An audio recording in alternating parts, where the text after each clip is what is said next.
Hello everyone. My name is Kirill. I'm theology student and I'm very glad to see you on my channel. Freedom according to Dostoevsky. That's the really important question. We call Dostoevsky cruel talent, and he really is because of his attitude to human freedom. He is cruel because he really doesn't want to lift the burden of freedom from human person. The burden of freedom is connected with suffering, and Dostoevsky understands it very well, and he doesn't want to rescue man from suffering at the price of freedom. And one of the hardest consequences of freedom is responsibility. And Dostoevsky assigns a huge responsibility to human person because he considers person as worthy of that responsibility and as free, and person is worthy because he is free. So freedom is the central features of Dostoevsky's world view. He tries to show us that freedom is the most fundamental category of our existence, of human existence. And that, for example, even love is only love when it's freely given and freely affirmed, and love without freedom is not really the love. It's probably the greatest lie that leads human person to depersonalization, to total slavery, to self-destruction, to spiritual death, even if person thrives and prospers materially. That is what the legend of Grand Inquisitor from Brothers Karamazov about. And Christ, in that legend, opposes his probably tough but true and free love to deceptive and unfree love of Grand Inquisitor. An Inquisitor dares to accuse Christ of lack of love to people. But it is him, the Inquisitor, who really hates people and who does not believe in them. And Dostoevsky tries to show also that nature is freedom is specific. The nature of true freedom is specific. That freedom is not arbitrariness.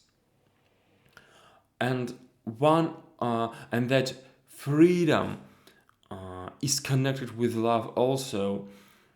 That freedom which is not rooted and grounded in love is not creative freedom, and freedom should be creative, and it shouldn't be destructive.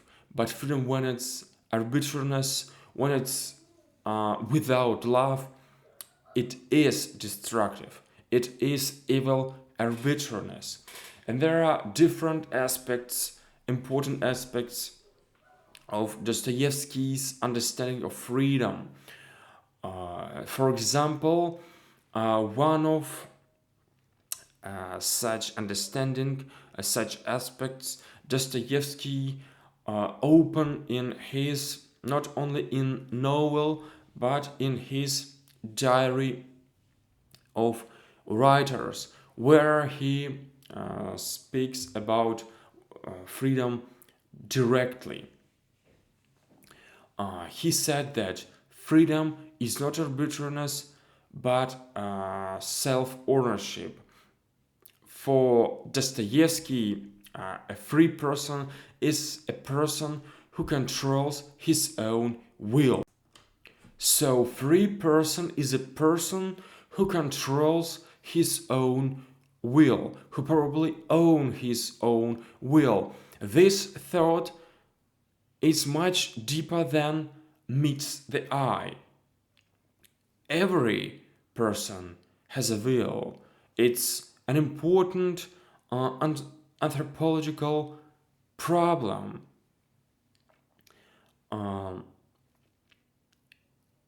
This question has an attitude to our metaphysical nature. So, will, it is attribute of our metaphysical nature.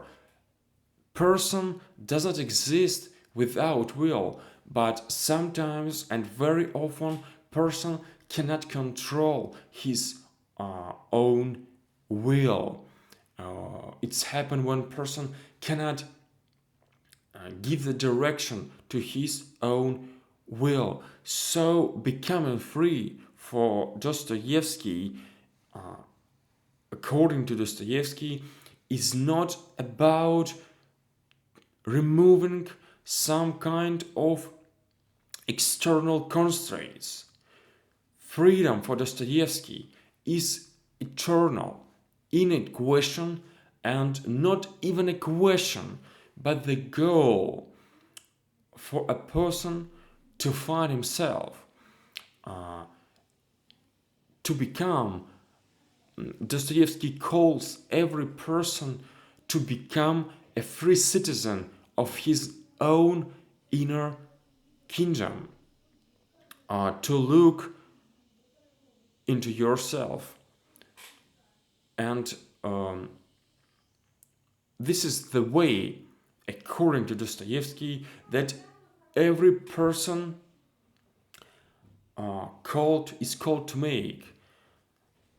And despite that, freedom and ownership of your will is something for you that seems to you an essential characteristic to you. But you must gain it. According to Dostoevsky, to be really owner of your will, you must gain it. You must become free. You must reach the ownership of your own will. I'm sorry for my English, it's not perfect. I hope I will improve and my English and the material that I'm gonna discuss here. No matter, I thank you for your attention, and I hope you will support me by comments, likes, and of course subscribing on my channel. I'm glad to see you here. Thank you for your attention. We will consider Dostoevsky and discuss Dostoevsky and his understanding of freedom in the next video. Goodbye.